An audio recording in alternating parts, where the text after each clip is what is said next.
Sabarimala സ്വർണ്ണപ്പാളി വിവാദത്തിനിടയിൽ NSS അടിയന്തര യോഗം വിളിച്ചിരിക്കുന്നു. Taluk union സെക്രട്ടറിമാരുടെയും പ്രസിഡന്റുമാരുടെയും യോഗമാണ് വിളിച്ചത്. നാളെ രാവിലെ 11 മണിക്കാണ് യോഗം. ശബരിമല ക്ഷേത്രത്തിലെ ആചാരാനുഷ്ഠാനങ്ങൾ സംബന്ധിച്ചെടുത്ത തീരുമാനങ്ങൾ ചർച്ച ചെയ്യുന്നതിനു കൂടി വേണ്ടിയാണ് യോഗം. അഖിൽ കെ ആണ് ചേരുന്നത്. അഖിൽ, പല വിഷയങ്ങളുണ്ട്. ആഗോള അയ്യപ്പ സംഗമത്തിനു ശേഷം സംസ്ഥാന സർക്കാരിനെ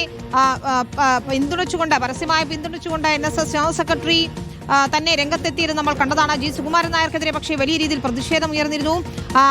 ആ വിഷയമുണ്ട്. സർക്കാരിനെ പിന്തുണച്ചെങ്കിലും ഈ സ്വർണ്ണപ്പാളി വിവാദം അത് വലിയ രീതിയിൽ പടരുന്നു. അക്കാര്യങ്ങളിലൊക്കെ തന്നെ ഒരു ചർച്ച, അതാണോ NSS ഉദ്ദേശിക്കുന്നത്?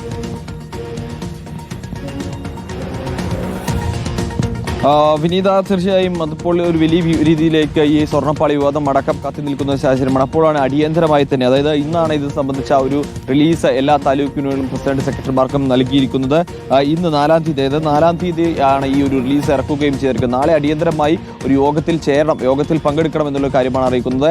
എല്ലാ താലൂക്ക് യൂണിയൻ പ്രസിഡന്റുമാരും സെക്രട്ടറിമാരും നിർബന്ധമായും യോഗത്തിൽ പങ്കെടുക്കണമെന്നുള്ളതാണ്. ശബരിമല ക്ഷേത്രത്തിലെ ആചാരാനുഷ്ഠാനങ്ങളുമായി ബന്ധപ്പെട്ടിട്ട് NSS എടുത്തിട്ടുള്ള തീരുമാനവുമായി ബന്ധപ്പെട്ട വിഷയങ്ങളിൽ ചർച്ച ചെയ്യുക, അതിനു വേണ്ടിയിട്ടുള്ള യോഗം അടിയന്തരമായി തന്നെ യോഗത്തിൽ ഈ വിഷയങ്ങൾ ചർച്ച ചെയ്യുമെന്നാണ് ഈ കാര്യങ്ങളാണ് ഇതിൽ പറയുകയും ചെയ്തത്. എന്തായാലും താലൂക്ക് യൂണിയൻ സെക്രട്ടറിമാർക്കും പ്രസിഡന്റുമാരുടെയും ഒരു യോഗമാണ് വിളിച്ചിരിക്കുന്നത്. നമുക്കറിയാം, കഴിഞ്ഞ ദിവസം 300ഓളം പ്രതിനിധികൾ പങ്കെടുക്കുന്ന പ്രതിനിധി യോഗം ഉണ്ടായിരുന്നു. അതിലെല്ലാവരും പൂർണ്ണമായ പിന്തുണ ജനറൽ സെക്രട്ടറിക്ക് നൽകുകയും ചെയ്തതാണ്. പക്ഷേ ഈ വിഷയത്തിൽ അന്ന് ഈ കാര്യങ്ങൾ പറഞ്ഞിരുന്നു. പക്ഷേ ഈ വിഷയം മാത്രം ചർച്ച, അതായത് അന്നത്തെ വിഷയം പ്രധാനമായും ഈ ഒരു ബജറ്റ് വിഷയം അവതരണമായിരുന്നു. പക്ഷേ ഇന്ന് പ്രധാനമായും ഇത് മാത്രം, അതായത് ശബരിമല സ്വർണ്ണപ്പാളി വിവാദം, ആഗോള അയ്യപ്പ സംഗമം, ആചാരാനുഷ്ഠാനങ്ങൾ, ഇതൊക്കെ തന്നെ ചർച്ചയാകും യോഗത്തിലെന്നാണ് നമ്മൾ പ്രതീക്ഷിക്കുന്നത്. അടിയന്തര യോഗം ആ സ്വഭാവത്തിലുള്ള ഒരു യോഗം എന്ന് തന്നെ നമ്മൾ ഇതിനെ വിശേഷിപ്പിക്കണം. പ്രധാനപ്പെട്ട വാർത്ത, ഈ മണിക്കൂറിലെ പ്രധാനപ്പെട്ട വാർത്ത, ഉണ്ണികൃഷ്ണൻ പോറ്റി ദേവസ്വം ആസ്ഥാനത്ത് എത്തിയിരിക്കുന്നു, മൊഴിയെടുക്കുന്നു സ്വർണ്ണപ്പാളി വിവാദവുമായി ബന്ധപ്പെട്ടെന്നുള്ളതാണ്. അതിന്റെ വിശദാംശങ്ങളിലേക്ക്